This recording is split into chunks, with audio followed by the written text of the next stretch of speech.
Let's demonstrate to everybody that we're a real class act. Let's convince those guys down at Riyadh that this community of pilots has integrity. Let's make our BDA believable right from the beginning. Let's show everybody that the hogs don't need to puff up their image. Yes, sir. We'll do that, sir. Their commander's appeal went straight to their hearts. Schwarzkopf's love for the grunts down on the ground was no stronger than what the hog drivers themselves felt. They had lived, breathed, trained, and prepared themselves to die if necessary to protect those grunts. That was their life. That was their only reason for being, at least until the guys in the black hole in Riyadh began inventing new tasks for them. So, hell yes, we'll give honest BDA, and frankly, sir, we don't give a damn about the hog driver integrity bit. We're going to report accurate BDA because we want those guys on the ground to get home to their families too. So at the end of their missions, they debriefed with intel specialists, and they were adamant about what they reported. Intel specialist: you shot a tank at close range with a gun, right? Hog driver: yeah.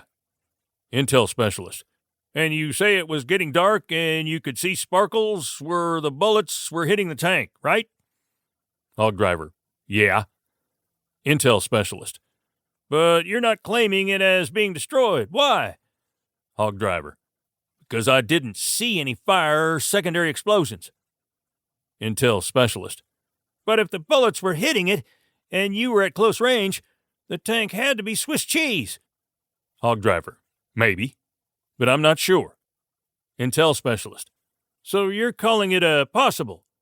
Hog driver: yeah. Intel specialist: and not even a probable? Hog driver: no. Intel specialist: why not? Hog driver: I told you, I didn't see a fire or secondaries.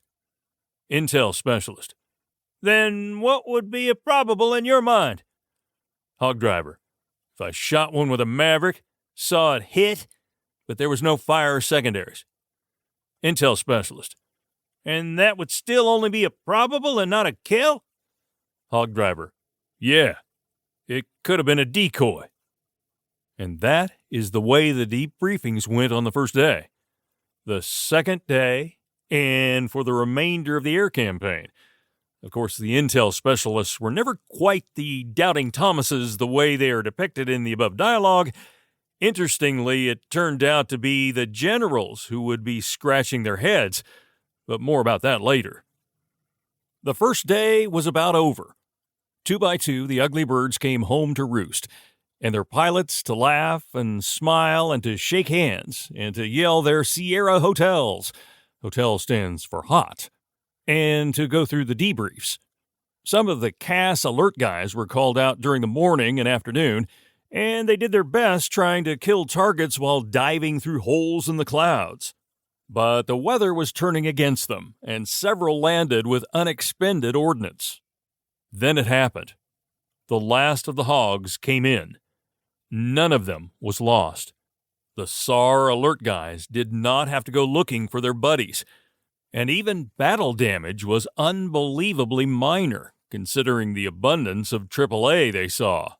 Captain Rod Glass, one of the vultures, had a hole in the top of his wing that they believe came from a falling bullet.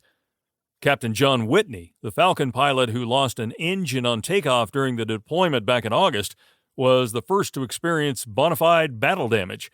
While rolling off a target and banked at 120 degrees, he took a round through the leading edge of his right wing, the bullet going through the top of the wing and out the bottom.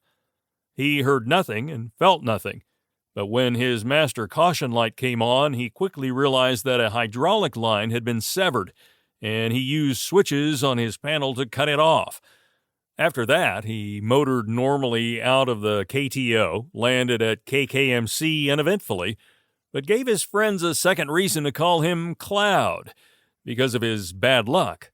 But he was happy, and he would be the first who would thank the designers for the survivability that was built into the plane. He would not be the last. To keep listening to this audiobook, I've left you a link in the description so you can do it. at no cost thanks to Audible's 30-day free trial.